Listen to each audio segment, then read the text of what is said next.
so I have something quite easy over here for you and quite amazing as well.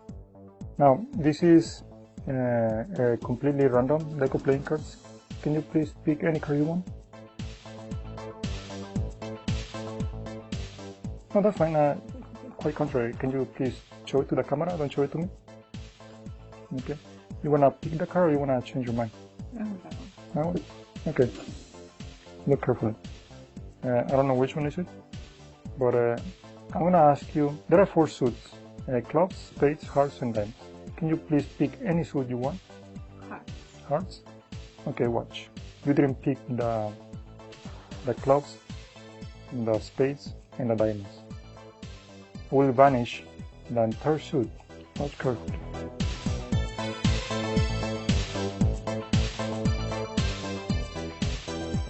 And now, all the suits are gone except the hearts, which is the suit you pick, and the card you choose. Is it your card? Mm-hmm. There you go. I hope you like it. Okay, so this is an easy effect and yet quite amazing. Okay, I have all the hearts in advance before I even begin with the performance. And on the last card, I try to, keep it crimped right here. Just one of the corners. Okay? Now just leave them right on top. Any suit, but you have to keep them all together on top. Okay? And when I do shuffle the deck of playing cards, I keep the 13 suits, 13 cards. They don't have to be in the same sequence, in the right sequence. It looks better if they're all scattered random. And anyway, when I ask the spectator to take any card, they take any one from the middle, obviously, not from the top. So let's say they pick this card over here. When they look at it, you take everything. That's why you did a crimp on the last card, so you can take everything and make sure that 3 fingers, middle, ring, and pinky finger, they are covering the thickness in the front. So what I did in the performance, obviously it depends on the scenario and your own situations. Some people they take the whole deck and put it on their pocket because the spectator is distracted by taking the card or by signing the card or for whatever you're talking about.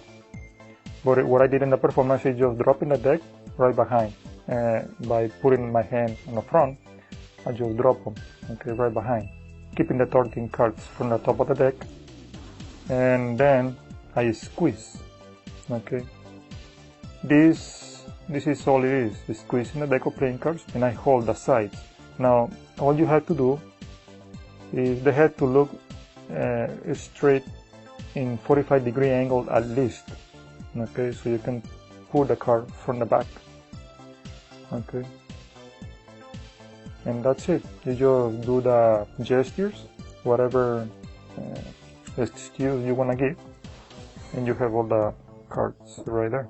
Now, right after you put the selection into the pile, you have to ask the spectator to pick any suit. For example, if they pick hearts, well, you made it because you already have hearts. They had to pick something that is not clubs because they pick clubs. That's an excuse to get rid of it. So pick one suit. They pick diamonds or clubs. It has to work through the magician's choice, okay? Where the magician's choice works basically on they say, for example, diamonds. Okay, I get rid of diamonds. If they say hearts, okay, I'm gonna keep hearts. You have to end up with hearts somehow. They say diamonds, okay, I'm gonna get rid of diamonds and you shrink part of it. Tell me another one, okay, they say spades. And you shrink, okay, all the way through. So you have to end up through the magician's choice to the suit you already have force in the selection.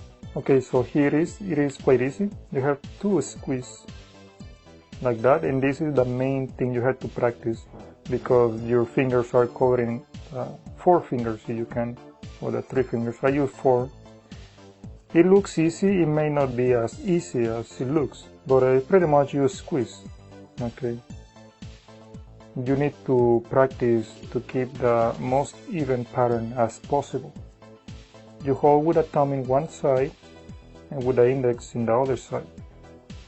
This is the tricky part. to keep all the cards even.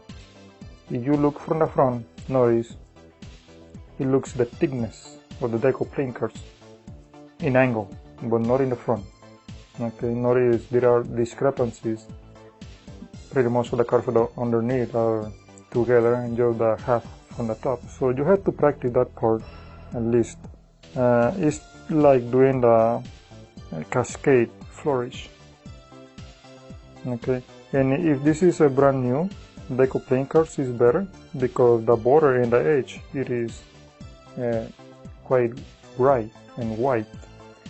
If you didn't do it right on time, you can squeeze in the back so it opens a little bit more in the front.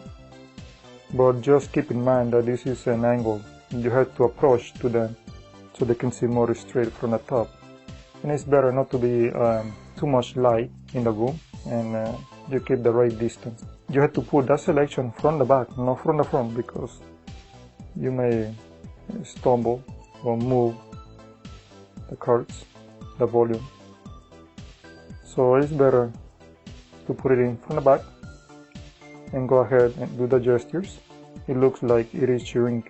You know, there are so many different possibilities with this technique in and of itself. You can squeeze, so you can see, as I already explained in the cascade flourish. You grab it from the sides, and now the deck of playing cards, it looks twice as thick, and you shrink the deck from the volume.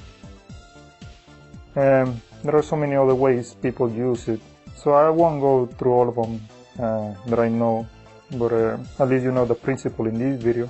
You squeeze from the top to the bottom, and notice you are creating air in between each card. Now, working with a whole deck of playing cards, it is easier, but doing this with just 13 cards, it may not be as easy as the whole deck. And that's it.